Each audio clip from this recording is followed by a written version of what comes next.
Radar screamed at Mach 6. No transponder. No radio. Luke AFB scrambled 4 F-35s. What they found wasn't Russian, Chinese, or human. And it was laughing at them.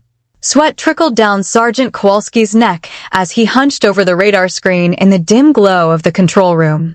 The air conditioner had quit again, typical for a Luke AFB summer night. He sipped lukewarm coffee, grimacing at the bitterness, when the screen flickered. A blip. Fast. Too damn fast. What in the... He leaned in, wiping his palms on his fatigues. The thing was screaming in at Mach 6, no transponder, no radio squawk. Like a ghost with a grudge. Control to tower, he barked into his headset. We got a bogey, bearing 270, altitude 50,000. No ID. Moving like a bat out of hell. Static crackled back. Say again, Kowalski? You sure it ain't a glitch? Unless our gear's hallucinogen, we got company. He punched the alarm. Klaxons wailed, jolting the base awake. 3 hangars over, Captain Rebecca Raptor Collins was halfway through a crossword when her radio erupted. Scramble, scramble, scramble. All alert birds, airborne now. She dropped the pencil, already moving. Boots pounded the tarmac as her team sprinted to their F-35s. Duke, she called to her wingman, you sober enough to fly? Lieutenant Mike Duke Harrison grinned, buckling his helmet. Hell, Cap, I'm always sober. Just ask my ex-wife. Ace, the old Mustang pilot, grunted as he hauled himself into the cockpit. Better not be another damn weather balloon. I'm too old for wild goose chases. Bulldog said nothing. Just climbed in, fired up his jet, and waited. Engines roared to life, afterburners glowing in the desert dark. Collins' HUD flickered online as her fighter tore down the runway. Raptor, 1 to tower, she said, voice steady. What are we chasing? Unknown, Kowalski replied. But it ain't ours, and it ain't talkin' dot. The 4 F-35s arrowed into the night, stars wheeling overhead. Somewhere ahead, something waited. And it wasn't playing by the rules. The radios hissed with empty static as the formation closed in. Then, through the blackness, Collins saw it, a shape where no shape should be. Well, Duke muttered. That ain't right. The 4 F-35s cut through the night sky like knives, their afterburners painting blue streaks across the black. Collins kept her eyes locked on her HUD, watching the blip dance just at the edge of radar range. All right, listen up, she said, her voice calm but firm. Weapons hot, but hold fire until we get visual. Duke, take high right. Ace, low left. Bulldog, stick with me. Duke's fighter slid into position, his voice crackling over the radio. You think this is some new Chinese toy? Maybe one of ours they stole. Ace snorted. Kid, if it was Chinese, it'd have a warranty sticker and break down by now. Collins ignored the chatter, her fingers flexing on the stick. The blip was closer now, but something about its movements didn't add up. No plane she'd ever seen could turn that fast. Then, without warning, the radar blip split. What the hell? Duke's voice pitched up. Cap, I've got 2 contacts now. No, 3, wait for. The radios erupted with overlapping voices. Eyes up. Collins barked. Stay sharp. Ace banked hard, his old instincts kicking in. I've got one on my 6. His voice cut off as his HUD flickered, then went dark for a heartbeat before resetting. Son of a bitch. Duke wasn't faring any better. It's like they're reading my mind. Every time I try to lock on, they whoa. His jet lurched as something shot past him, close enough to rattle his teeth. Okay, that was not funny. Only Bulldog stayed silent, his jet holding steady beside Collins. She glanced at his feed, his systems were green, his breathing even. The man might as well have been out for a Sunday drive. Collins tightened her grip. New plan. Duke, break left on my mark. Ace, right? Bulldog, you're with me. We're gonna funnel them. Funnel what? Duke yelped. They're everywhere. Mark. The formation split. For a second, the sky was chaos, jets banking, afterburners flaring, radar screaming with false echoes. Then, just as suddenly, it stopped. The blips were gone. Collins scanned the empty sky, her pulse loud in her ears. Tower, confirm bogey status. Static. Then Kowalski's voice, tight with disbelief. Negative contact. They just vanished. A long silence filled the comms. Finally, Duke let out a shaky breath. So, anyone else rethinking their life choices right now? Collins opened her mouth to respond when her HUD flickered again, this time, not with static, but with a single, blinking symbol she didn't recognize. Bulldog's voice, quiet and dry, cut through the silence. Well, he said. That's new. Collins squinted through her canopy at the empty night sky. The radar was clean now, but her gut said different. Then she saw it. A black triangle, sharper than any aircraft ought to be, hung motionless against the stars. No running lights. No exhaust. Just there. Contact, she said, voice flat. 11 o'clock high. Duke's jet wobbled as he craned his neck. Oh, you've gotta be. That's not possible. Nothing just stops like that. The triangle rotated slowly, as if studying them. Collins' targeting system beeped uselessly, no lock, no data. Just a blank spot where a plane should be. Ace let out a low whistle. Well, I'll be damned. That ain't ours. Bulldog edged his F-35 closer, uncharacteristically bold. The triangle mirrored his movement, staying exactly 100 yards off his wingtip. Cut the chatter, Collins ordered. Tower, we have visual on. The triangle pulsed. 1 second it was there. The next, gone. Duke shouted. But Collins saw the shimmer. Not gone. Moving. She banked hard, G-forces pressing her into the seat as the thing streaked past at impossible speed. Her radio crackled with Kowalski's voice from the tower. We got nothing down here. You sure you're not seeing things? Ace chuckled darkly.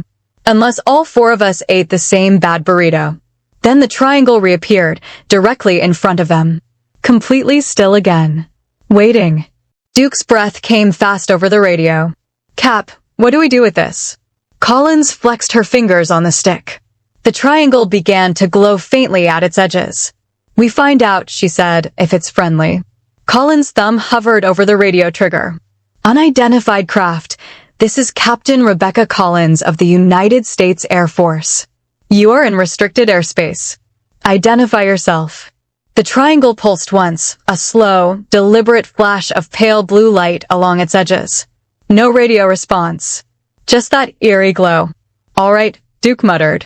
Either it doesn't speak English or it's giving us the cosmic middle finger. Ace rolled his jet into a gentle turn. Let's try the universal language. His targeting system whined as he attempted a lock. The triangle slid sideways without moving, like it was a fixed image on a screen someone dragged with a mouse. Bulldog finally spoke up. Watch this. His F-35 dove straight at the object at full throttle. The triangle didn't budge until the last possible second, then vanished and reappeared behind him. Jesus H. Christ, Ace breathed. That's just cheating. Collins felt sweat trickle down her back. Every instinct screamed to break formation, but she held steady. Form up on me. We'll try a coordinated pass. The four jets spread into attack formation. The triangle rotated slowly, watching. When they hit afterburners, it didn't run. It met them. Duke yelped as it shot past his canopy close enough to see the surface, smooth as polished stone with no seams or markings. That wasn't 6 feet off my wing. Collins' radar screamed a warning. The triangle had split into 3 identical copies, each mirroring one of her wingman's movements perfectly. Bulldog banked left, his triangle matched him. Ace climbed, his followed. Tower, Collins radioed, voice tight. We have multiple contacts now. There, duplicating our maneuvers before we make them. Static. Then Kowalski's confused reply, negative, Raptor 1. We still show just you 4 on scope. Duke tried a hard roll followed by a sudden dive. His triangle anticipated every move, staying glued to his 6 o'clock. It's in my damn head. Reading my thoughts or something. Ace suddenly laughed, the sound crackling over the radio. Well, I'll be. It's playing with us. Like a cat with mice. The realization hit Collins like cold water. They weren't hunting. They were being hunted. Or worse, studied. Bulldog's voice cut through, calm as ever. Orders, Captain? Collins opened her mouth to respond when every warning light on her dashboard lit up at once. The triangles had stopped mirroring them. Now all three were closing in. Transition to Part 5. The radio erupted with overlapping warnings, missile locks, proximity alerts, systems failures. Collins' HUD flashed red as the lead triangle pulsed brighter, swelling until it filled her entire field of vision. Then the world went white. The white flash faded, leaving purple streaks across Collins' vision. Her cockpit was dark, no HUD, no instruments, just the dim glow of emergency lights. The stick felt dead in her hands. Report, she barked into the radio. Static answered. Duke's voice cut in and out. CK? Everything's fried. I've got more static. Ace came through clearer, his voice tight. Engines still running, but all electronics are toast. Even my damn watch stopped. Collins twisted in her seat, searching the black sky. The triangles were gone. Or maybe they were still there, invisible now. Her gut said watching. Bulldog's jet coasted silently beside hers. He held up 3 fingers, then pointed down 3,000 feet and dropping. They were gliding. Fast. Tower, this is Raptor 1, Collins tried again. Mayday. Total systems failure. We are. A new voice crackled through, faint but clear. Raptor, turn back. The words dissolved into a hum that made Collins' teeth ache. Duke's fighter wobbled as he fought the dead controls. Was that? Not us, Ace said. The desert rushed up at them in the moonlight. Collins' training kicked in, find a flat spot, keep the nose up, pray. She caught glimpses of the others in the dark, all 4 jets streaking silently toward the same barren stretch of sand. At 500 feet, her console flickered. One by one, systems rebooted. The stick jerked alive in her hands. We've got power, Duke shouted. Engines roared back to life. Collins pulled up hard, her stomach lurching as the F-35 clawed for altitude. The others followed, climbing in ragged formation. Bulldog's voice, quieter than usual. That wasn't a malfunction. Collins checked her 6. Empty sky. But the radio hissed with that same strange hum for 3 more seconds before cutting out completely. The team regrouped at 20,000 feet, systems green again. No sign of the triangles. No more voices on the radio. Just 4 pilots breathing hard in the sudden quiet. Then Duke's radar pinged. Cap? We've got company. A single blip appeared ahead of them. Not running. Waiting. The blip didn't move. Just hung there in the night, steady as a stop sign. Collins licked dry lips, her gloved fingers flexing on the stick. Hold position, she ordered. The team formed up behind her, weapons hot, but safety's on. Then the radio crackled to life. Raptor 1. The voice wasn't Kowalski's. Wasn't human. It sounded like 3 people talking at once, layered over a deep mechanical hum. Duke's fighter twitched. Okay, what fresh hell is this? The triangle materialized in front of them, not from a distance, but forming out of the darkness, like it had been there all along. Its edges pulsed with that same pale blue light. Collins keyed her mic, identify yourself. Silence. Then, Raptor 1. Rebecca Collins. Ace muttered a curse. It's got your service number too. Flashing right there on its belly like a damn name tag. Sure enough, Collins' full name and rank glowed beneath the triangle in crisp military stencil. Bulldog edged his jet forward, uncharacteristically bold. The triangle rotated to face him. Peterson, Jacob, it intoned. U.S. Air Force 487-65-3921. Well, that's creepy as shit, Duke breathed. The triangle began cycling through their names and numbers like it was taking roll call. When it finished, it pulsed twice. The radio filled with static, then music. Is that? Duke started. Highway to the danger zone, Ace confirmed. The old Top Gun anthem played perfectly through their headsets, no distortion. Collins' grip tightened on the stick. Are you mocking us? The music cut off. The triangle flashed once, yes, then shot straight up at impossible speed, vanishing into the stars. Their radios all clicked simultaneously. Kowalski's frantic voice burst through. Raptor team, do you copy? We lost you for 3 minutes. What's your status? The four pilots exchanged glances. Duke said. We just got punked by a flying Dorito. Collins opened her mouth to respond when her HUD lit up with a new alert. The triangle reappeared, this time with coordinates blinking beside it. North. 50 miles. An invitation. The coordinates burned in Collins' HUD, 34.2 degrees north, 112.8 degrees west. Middle of nowhere, Arizona. The triangle hung motionless, edges flickering like a dying neon sign. That's Sedona, Ace muttered. Tourist country. Duke's jet rocked as he adjusted position. You think it wants us to follow it to vacation land? Collins chewed her lip. Every instinct screamed trap. But orders were orders, and whatever this was, command would want answers. Tower, be advised, she radioed. Unidentified craft is displaying coordinates. Request permission to. The triangle pulsed violently. All four jet systems screeched in unison, radar, comms, even the damn coffee warmer in Duke's cockpit shorted out in a puff of smoke. Mother of Duke batted at the smoke. That was my last good thermos. When Collins' HUD rebooted, the triangle was gone. Not vanished like before, erased.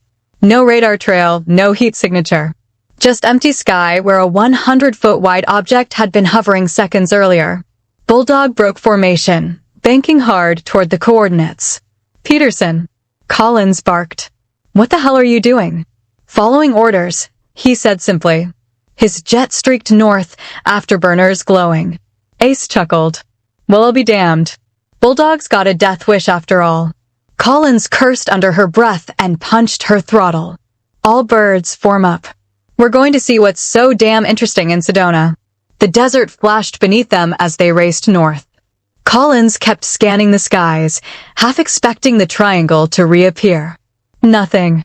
Just stars and the faint glow of Phoenix on the horizon. Then Duke's radar pinged. Cap? We got company. Not ahead. Behind.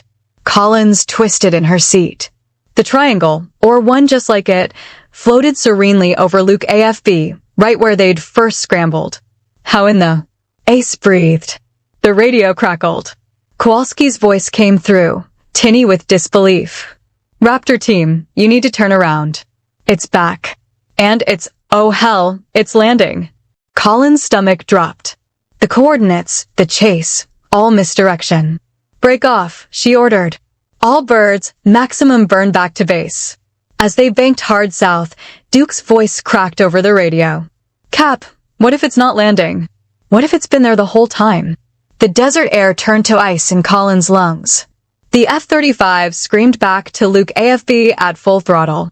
Collins spotted the triangle immediately. It sat parked between hangars 3 and 4 like it belonged there, glowing faintly in the floodlights.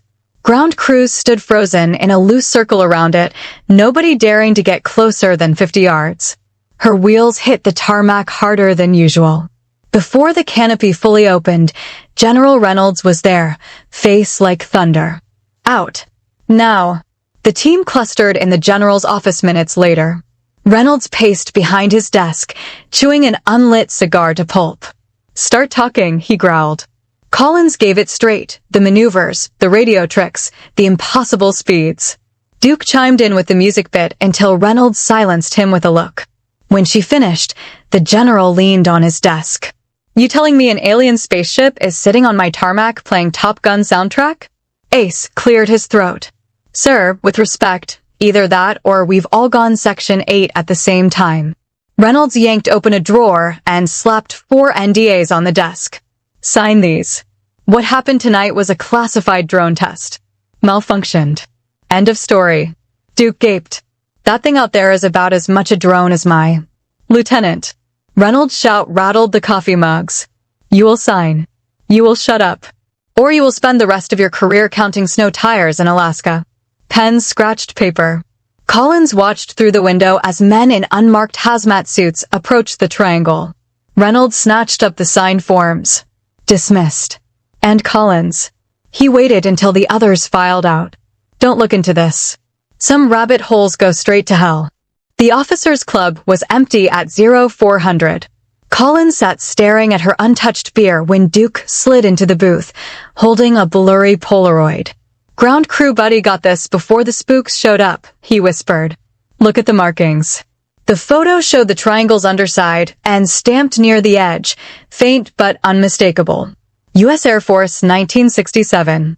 The officers' club smelled of stale beer and burnt popcorn. Collins turned the Polaroid over in her hands, the cheap plastic table sticky under her elbows. The marking glared up at her, USAF 1967, stamped on metal too smooth to be human-made. Duke drained his third whiskey, ice clinking.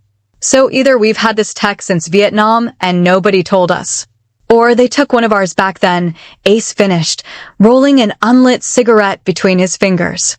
The club's no-smoking rule was the only thing keeping it from his lips. Bulldog sat unusually straight in his chair, eyes locked on the photo. Roswell was 47. A beat of silence. The air conditioner rattled like a dying man's breath. Collins finally tossed the photo down. That thing played games with us. Knew our names. Our numbers. She rubbed her temples. And now it's sitting in our hangar like a lost dog. Duke snorted. Yeah, a dog that can turn jets into paperweights. He flagged the bartender for another round. Question is, why show up now? Why us? Ace spun his glass slowly. Back in 72, we had a squadron mate disappear near Groom Lake. Official report said engine failure. He met Collins' eyes. His plane landed itself 3 hours later. Empty cockpit. The new drinks arrived. Bulldog surprised them all by speaking first. They're testing us. Or warning us, Collins muttered. Duke raised his glass, the whiskey catching dim light. To the United States Air Force, keeping our skies safe from everything except the truth. They drank in heavy silence. Outside, a truck engine growled to life, hauling something big away from Hangar 4. Collins didn't need to look to know what it carried. Collins stepped into the parking lot just before dawn, the desert air already warming. Her boots crunched on gravel as something made her look up. High above, a single star winked out. Then another. And another, forming a perfect triangle against the fading night. Her radio, still clipped to her belt, crackled once with that same mechanical hum. Raptor 1. The voice wasn't coming from the radio. It was inside her head. And this time, it wasn't alone.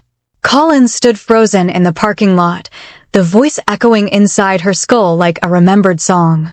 Above her, the triangle of vanished stars pulsed once, a silent acknowledgement. Her hand went to her sidearm by instinct. What do you want? She whispered. The response wasn't words. A flood of images hit her. Deserts at night, mushroom clouds, men in 1960s flight suits touching the same smooth metal she'd seen hours before. Then, clear as daylight, a single frame, her own face on a military dossier stamped Project Silverfish. The connection snapped. Collins staggered, catching herself on a Jeep's hood. Her radio crackled to life with Kowalski's voice. Captain? You okay out there? She keyed the mic with shaking fingers. Peachy. Just tired. Headlights cut through the pre-dawn gloom as Duke's Mustang skidded to a stop beside her. He leaned out the window, face pale. You hearing shit too? Or am I finally cracking up? Ace's pickup roared in right behind him, the old man practically vaulting out. There in the goddamn walls, Collins.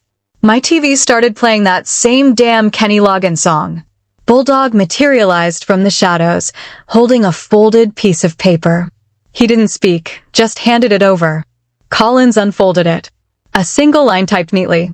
They lie. We remember. November 11th, 2024. The date hit her like a punch. 3 days from now. Duke let out a shaky laugh. Well, hell. Guess we're not done playing tag with the cosmos after all. Ace lit his cigarette at last, the flame trembling in his grip. Question is, we telling Reynolds? For pairs of eyes turned toward Hangar 4, where black SUVs now sat parked. Collins folded the paper carefully. Not yet. She looked up at the fading stars. Let's see what the sun crested the horizon as they drove off base, the desert turning gold. Nobody mentioned the identical marks they'd all found on their wrists that morning, 3 tiny triangles, barely visible. And nobody commented when the radio in Duke's car suddenly tuned itself to an old station playing Fly Me to the Moon. Collins just smiled and rolled down her window. The wind smelled like ozone. Like a storm coming. Love this wild ride?